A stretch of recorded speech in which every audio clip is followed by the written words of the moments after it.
ইসলাম আসলে আমাকে টুপি পরতে হবে, আমাকে মনে পিঠে টুপি পরাবে। ইসলাম আসলে মনে আমাকে দাড়ি রাখতে হবে, আমাকে পিঠে মনে হয় ইসলাম দাড়ি রাখাবে। ইসলাম আসলে আমাকে পর্দা করতে হবে, মনে হয় পিঠে আমাকে পর্দা করবেন না। ইসলামের ডিউটি হলো, কাজ হলো এমন একটা পরিবেশ সৃষ্টি করা যেখানে আপনাকে টুপি পরলে ভালো লাগবে, টুপি না পরতে লজ্জা লাগবে। আপনাকে দাড়ি রাখতে ভালো লাগবে, দাড়ি না রাখলে লজ্জা লাগবে। আপনাকে নামাজ পড়তে মনে চাবে, না পড়লে আপনার ভালোই লাগবে না। ইসলামই তো করবে, শুধু আর কিচ্ছু না, ভয় পাওয়ার কিচ্ছু নেই। জন্ম হয়েছে মুসলমানের ঘরে, কিন্তু মেজাজটা খোদাদ্রোহী। আমাকে বলেন তো, কোন এক হিন্দুর বাচ্চা যদি মুসলমানের ঘরে লালিত পালিত হয়, নবজাত শিশু, বড় হওয়ার পর আল্লাহ বলবে না রাম বলবে?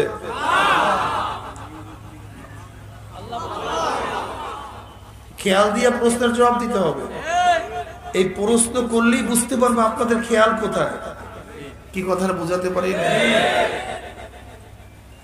হিন্দুর একটা বাচ্চা যদি মুসলমানের ঘরে লালিত বলে, নবজাত শিশু হিন্দু মুসলমানের ঘরে লালিত পালিত হলে বড় হলে আল্লাহ বলবে না রাম বলবে? একটা মুসলমানের সন্তান যদি হিন্দুর ঘরে লালিত পালিত হয়, বড় হওয়ার পরে রাম বলবে না আল্লাহ বলবে?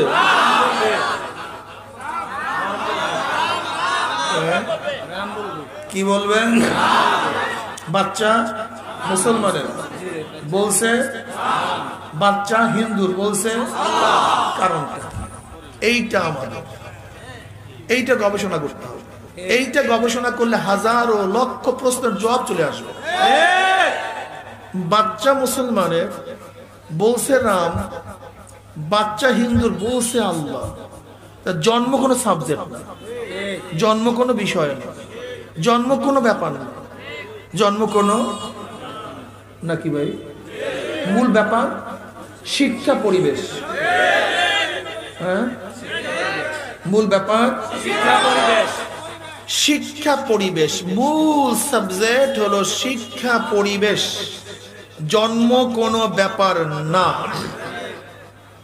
ঠিক আজকেও এই পরিবেশকে দূষিত করার জন্য, ইসলামের খেলাফ করার জন্য, ইসলাম বিদ্বেষী করার জন্য এই শিক্ষা এবং পরিবেশের উপরে হাজার হাজার কোটি কোটি মিলিয়ন ডলার ব্যয় করা হচ্ছে,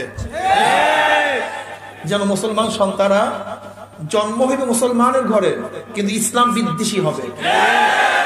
জন্ম হবে মুসলমানের ঘরে, ও আল্লাহ বলবে না রাম বলবে। ও জন্ম হয়ে মুসলমানের ঘরে আল্লাহকে স্বীকার করবে না, বরং অস্বীকার করবে। বলেন তো, এই মাজলিসের মধ্যে এমনও কিছু লোক আমরা আছি যারা টুপি পড়তাম না, কিন্তু মাজলিসে ঢুকছি টুপি পড়ছি। এই ব্যক্তি যখন মাজলিসের বাহিরে ছিলাম তখন টুপি তো পড়তামই না, বরং টুপি পরলে লজ্জা লাগতো। কিন্তু এখানে আসার পরে একই ব্যক্তি টুপি না পরলে লজ্জা লাগে। কারণটা আপনাকে কেউ পিটান দিছে, বলছে, রাগ করছে, টুপি বললেন কেন? ধরে নেন যদি এই পরিবেশটা আমরা বাংলাদেশের হইতো, তাহলে আপনাকে টুপি পড়তে কোনো কষ্ট হইতো? তাহলে আপনি ভয় পাইছেন ইসলামকে। আপনি ইসলামকে ভয় তো এখানেই পান। কেন পান? ইসলাম আসলে আমাকে টুপি পড়তে হবে, আমাকে মনে পিঠে টুপি পরাবে। ইসলাম আসলে মনে আমাকে দাড়ি রাখতে হবে, আমাকে পিঠে মনে হয় ইসলাম দাড়ি রাখাবে। ইসলাম আসলে আমাকে পর্দা করতে হবে, মনে হয় পিঠে আমাকে পর্দা করবেন না। ইসলামের ডিউটি হলো, কাজ হলো এমন একটা পরিবেশ সৃষ্টি করা যেখানে আপনাকে টুপি পরলে ভালো লাগবে, টুপি না পড়তে লজ্জা লাগবে। আপনাকে দাড়ি রাখতে ভালো লাগবে, দাড়ি না রাখলে লজ্জা লাগবে। আপনাকে নামাজ পড়তে মনে চাবে, না পড়লে আপনার ভালোই লাগবে না।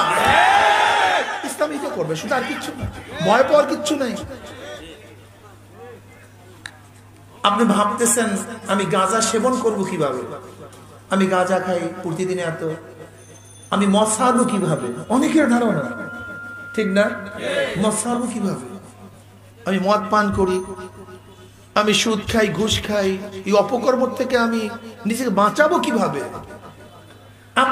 টেনশন নাই, আপনাকে মারবো না, কাটবো না, আপনাকে কিছু বলবো না। এমন একটা পরিবেশ সৃষ্টি করবো যেটা মসজিদের মধ্যে কেউ ঢুকলে হাজারো গাঁজাখোর সেখানে গাঁজা ধরাতে পারে না, হাজারো মদখোর সেখানে মদ পান করতে পারে না। মসজিদের পরিবেশে একজন খারাপ লোক খারাপ কাজ করতে পারে না, ঠিক আমরা মসজিদের পরিবেশটাই গোটা বাংলাদেশে সৃষ্টি করতে চাই।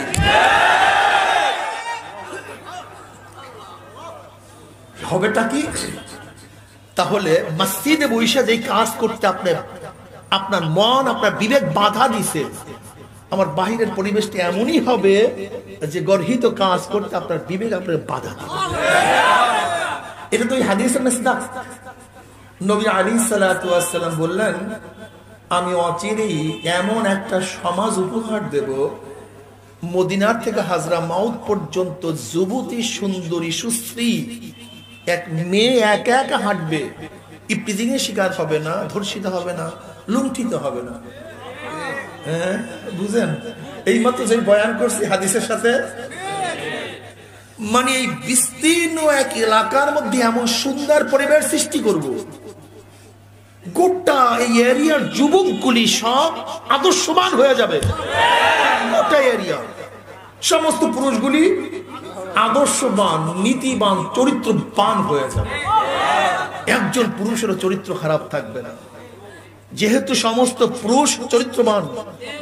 সুন্দরী সুশ্রী যতই মেয়ে যাক না কেন তার দিকে ফিরেও তাকাবে না।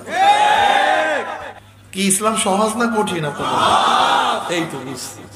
কি যুবক বাবারা, তোমরা অনেক কঠিন মনে করছো না এতদিন, অনেক কঠিন মনে করছো। হুজুর টুপি পরবো কিভাবে, দাঁড়িয়ে রাখবো কিভাবে? আর শোনো, ইসলাম কোনো প্রেশার ক্রিয়েট করে না। টুপি পরার জন্য, দাড়ি রাখার জন্য তোমাকে পিটান দেওয়া হবে না, তোমাকে কোনো শাসাতেও হবে না।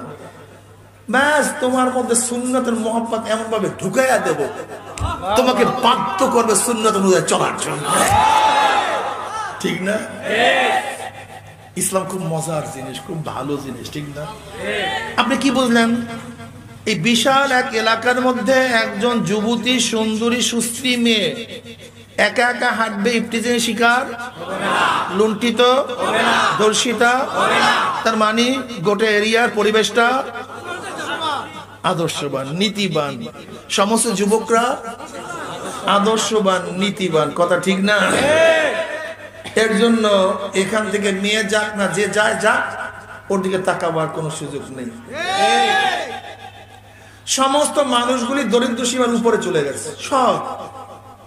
যদি টাকা পকেটে থাকে সে অন্যের পকেটে হাত দেয় না, যার পকেটে টাকা নাই সে অন্যের পকেটে হাত দেয়।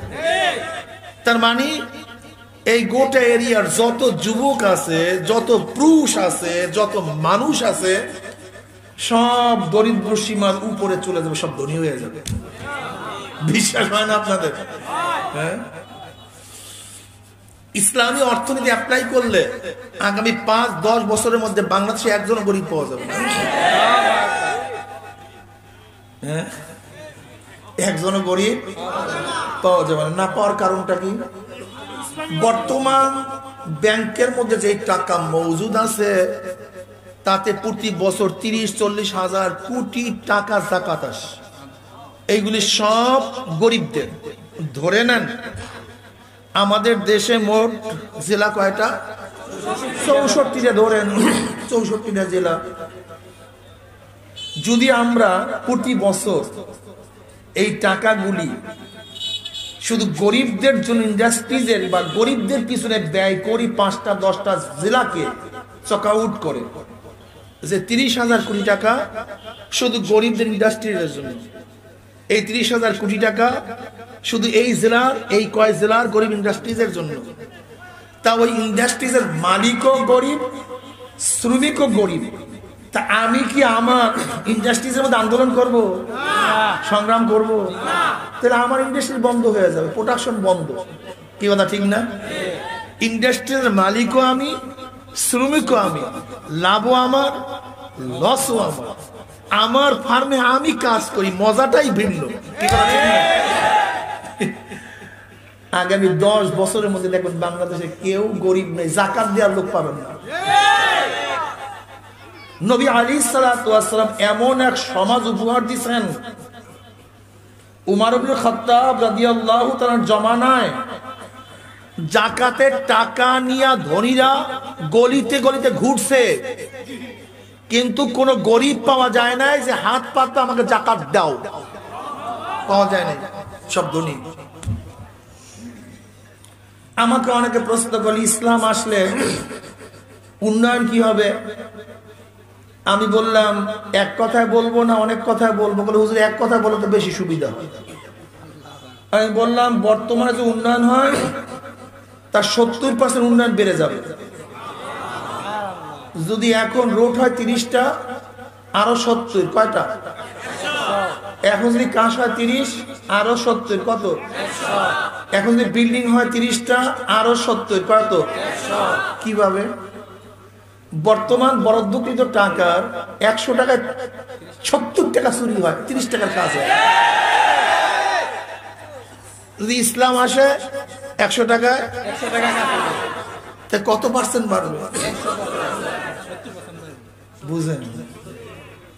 ইসলাম বুঝলেন না, সমস্যাই। হিন্দুর বাচ্চা কেন আল্লাহ বলবে? পরিবেশ। মুসলমানের বাচ্চা কেন রাম বলবে? শুধু পরিবেশ। হ্যাঁ, এখন দেখো তো আমাদের বাংলাদেশের শিক্ষা পরিবেশের অবস্থা কি? রাম বলার পরিবেশ না আল্লাহ বলার পরিবেশ? এই হাজার হাজার কোটি কোটি মিলিয়ন ডলার ক্ষয় করে ব্যয় করে শুধু এই পরিবেশটা সৃষ্টি করছে। মুসলমানের জন্ম হইবে কিন্তু আল্লাহ বলবে না, রাম বলবে, আল্লাহ অস্বীকার করবে। দেখো নাই তুমি 9-10 সমাজ বিজ্ঞানের মধ্যে কি লেখা? এখানে বহুত মাস্টাররা আছেন। ডারউইনের থিওরি আপনি বুঝেন? একটু বাচ্চা ও ডারউইনের থিওরির বুঝে কি? ও ডারউইনের থিওরির বুঝেটা কি? যেটা এক সময় ছিল অনার্সে, ব্যাকরণ মাস্টার্সে। ডারউইনের থিওরি বিবর্তনবাদ। কি বাদ? আমাদের বিশ্বাস আমাদের পূর্বপুরুষকে আমরা কার থেকে? আর ডারউইনের বিশ্বাস কি? মানুষ মানুষ থেকে না, মানুষ বানর, ব্যাঙের থেকে, ব্যাঙ পোকার থেকে, পোকা ওই পানির ফেনার থেকে, পানির ফেনা পানির থেকে, পানি সূর্যের আলোর থেকে। যদি বলি ভাই আলো সৃষ্টি করছে কে? প্রাকৃতিক ভাবে। ওরা কিন্তু নিজে থেকে দাবি করছে যুক্তিবিদ্যা। আমরা যুক্তি ছাড়া কিছু বুঝি না, কিন্তু যখনই বলি যুক্তি দাও, তাহলে মানুষ বানর থেকে, বানর ব্যাঙের থেকে, বানর পোকার থেকে, ব্যাঙ পোকার থেকে, পোকা ফেনার মধ্যে, ফেনা পানির মধ্যে, পানি সূর্যের আলোর থেকে, তা সূর্য প্রাকৃতিক। ব্যাস, এদেরকে যুক্তিবিদ্যা বলি। আর আমরা যে বলি আমি আমার বাবার থেকে, আমার বাবা আমার দাদার থেকে, আমার দাদা তার বাবার থেকে, তার বাবা তার বাবার থেকে, তার বাবা তার বাবার থেকে। এখন প্রথম আদম, আদম কার থেকে? আল্লাহর থেকে। এই যে তুমি তো সাম্প্রদায়িক, তোমার জ্ঞান নেই। জালেমের অবস্থাটা বুঝে, ওরা যদি প্রাকৃতিক বুঝে তাহলে সে শিক্ষিত হয়ে যায়। আমি যখন বলি আল্লাহর থেকে তখন সে সাম্প্রদায়িক হয়ে যায়, এই শিক্ষিতই না। আচ্ছা বলো তো, সূর্য বেচারা কি বলছে আমি দুনিয়া সৃষ্টি করছি? অথচ আল্লাহ তো স্বীকার করছে আমি দুনিয়া সৃষ্টি করছি। দেখেন একটা জিনিস, যেমন মাইক, দুইজনে বলতেছে, আপনারা দুইজনে বলতেছেন মাইকটা অমুকের, আরেকজনে বলছে অমুকের। খুব ভালো মতো বুঝবেন থিওরিটা। এই মাইক একজনে বলতেছে আব্দুল্লাহ, একজনে বলছে আব্দুর রহমানের। বলেন তো কি বলছি? আর একজনে, আচ্ছা আব্দুর রহমান যদি স্বীকার না করে যে মাইক আমার না, তাহলে পাইবে কে? সহজ হিসাব। আপনি বলতেছেন আব্দুল্লাহর, একজনে বলতেছে আব্দুর রহমানের। আব্দুর রহমান তো বলে নাই মাইক আমার, কিন্তু আব্দুল্লাহ বলছে মাইক আমার। মাইক দিবেন কাকে? তা সূর্য তো বলে না আমি দুনিয়া সৃষ্টি করছি, আল্লাহ বলছে আমি দুনিয়া সৃষ্টি করছি।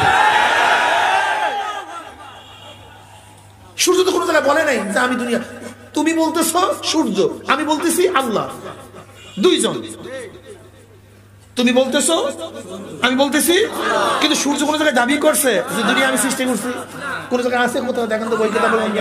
কিন্তু আল্লাহ কি দাবি করছে? খালাকাস সামাওয়াতি ওয়াল আরদ, সব আমি সৃষ্টি করছি। এখন যুক্তি তো বলা হয়, তোমার যুক্তির মাধ্যমে তো আমি প্রমাণ করতে চাই, যেহেতু আব্দুল্লাহ আব্দুর রহমান, তুমি বলছো আব্দুল্লাহর একজন বলছে আব্দুর রহমানের, আব্দুল্লাহ আব্দুর রহমান বলে নাই মাইক আমার, কিন্তু আব্দুল্লাহ বলছে মাইক আমার, কাজে অটোমেটিক মাইক চলে যাবে আব্দুল্লাহর ভাগে।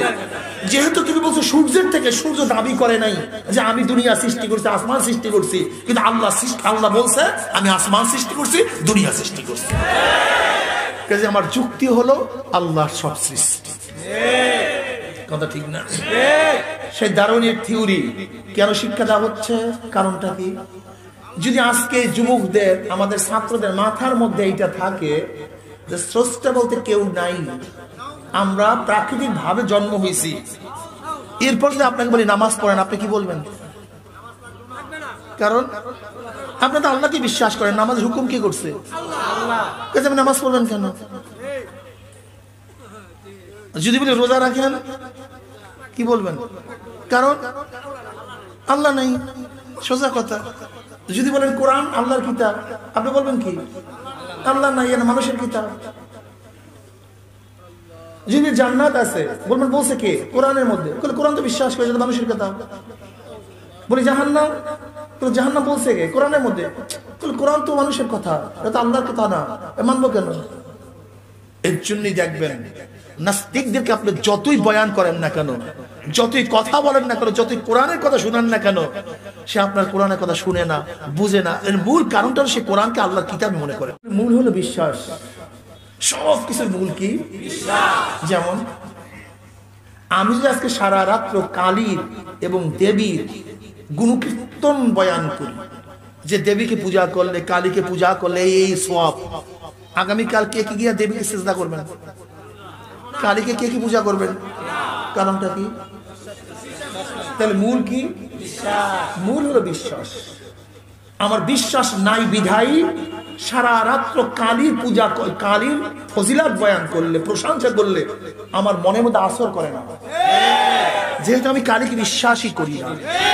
ঠিক যে আল্লাহকে বিশ্বাস করে না, কোরআনকে বিশ্বাস করে না, তাকে যতই কোরআনের কথা বলি, নবীর কথা বলি, তার মনের মধ্যে আসর করে না, যে সে আল্লাহ আল্লাহ রাসূলকে বিশ্বাসই করে না। এই বিশ্বাস বা আঘাত হানার জন্য হাজারো কৌশল, হাজারো চেষ্টা চলতেছে, বুঝছেন? হঠাৎ আপনি আপনার বন্ধুর সামনে পকেট থেকে একটা সাপ বের করছেন, বন্ধুর অবস্থা কি? লাফ দিয়ে পড়ে গেছে, আর আপনি ঠাট্টা মারিয়ে হাসতেছেন। একই সাপ, ক্রিয়া হয়েছে দুই ধরনের, একজনে হাসতেছে আর একজনে লাফ দিয়েছে, চিল্লান দিয়েছে। আচ্ছা, একজনে হাসতেছে, একজনে চিল্লান দিছে, কি দেখা? একটা সাপ দেখা দুইজনের মধ্যে ভিন্ন ক্রিয়া হইল কেন? কারণটা যে সাপকে অরিজিনাল মনে করছে সে লাভ দিছে, আর যে সাপকে নকল মনে করছে, ব্যাপার বিশ্বাস। সাপ মূল থিওরি না। ঠিক যারা কবরে আযাবকে বিশ্বাস করে, শোনার সাথে সাথে চোখের মধ্যে পানি আসে, আর যে বিশ্বাস করে না সে বলবে কি, দেখো এই আধুনিক যুগে, এই সায়েন্সের যুগে এই সমস্ত কথাবার্তা এগুলি মানায়, এগুলো যুক্তি। যখনই আপনি কিয়ামতের কথা বলবো, তখন আপনি মাথার মধ্যে দেখবেন এমন ভাবে প্রেশান সৃষ্টি হয়, কি অবস্থা হবে, আবার কি উপায় হবে। আর যাদের কিয়ামতের বিশ্বাস নাই, বলে দেখো হুজুর এই সমস্ত কোথা থেকে আজগুবি কথাবার্তা নিয়ে আসছে, এগুলি কি মানা যায়? বাস, মূল হলো বিশ্বাস। মূল কি? ঈমান। ঈমান, ঈমান হলো মূল।